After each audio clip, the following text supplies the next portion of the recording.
पत्रकारहरूसँग पनि तपाईँहरू नराम्रो भयो त्यहाँ हेर्नु त तपाईँहरूको त्यहाँ दुर्गति म चाहिँ थिइनँ होइन तपाईँहरूसँगको घटना हुँदाखेरि त्यो घटनाले चाहिँ मलाई पनि एकदमै खलबल आएको छ किनभने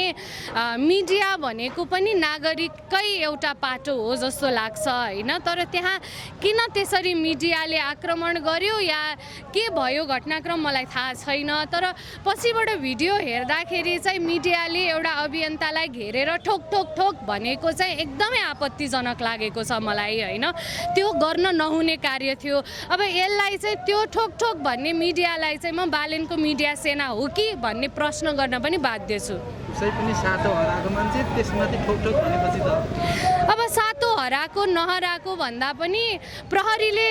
त्यो गर्न हुन्थ्यो या हुन्थेन होइन तपाईँहरूलाई पनि भित्र जान दिएको थिएन र एउटा कुनामा चाहिँ मिडिया जोन भनेर लेखेर तपाईँहरूको अधिकारलाई पनि सङ्कुचित गरिएको थियो त्यो प्रहरीको कार्यक्षेत्रभित्र पर्छ कि पर्दैन प्रहरीले आफ्नो अधिकारभन्दा बाहिर गएर चाहिँ दमन गरेको हो या होइन होइन अब त्यसमा सातो जानुपर्ने कुरा केही पनि छैन प्रहरीसँग सधैँ पनि उभिएकै हो र उभि नै रहन्छौँ होइन अधिकारको लागि लड्ने अभियन्ताको त्यति सजिलै सातो जाँदैन होइन उसले कागज च्यातिदियो निधारमा लेखेर हिँड्यौँ के भयो त होइन तपाईँको अन्तिम प्रश्न भारतमा गोदी मिडिया भने जस्तै नेपालमा पनि बालेन मिडिया चाहिँ सुरु भइसक्यो बेलुन मिडिया भन्ने कि म त अझ त्यो ठोक ठोक ठोक देखेर त मिडिया सेना नै भन्न थालेको छु आजभोलि होइन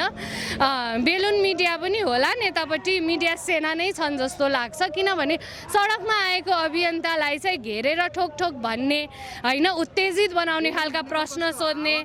होइन त्यस्तो खालको मिडिया चाहिँ लाइक के भन्ने त मिडिया सेनै भन्न पर्ला होइन माइक तेर्स्याउने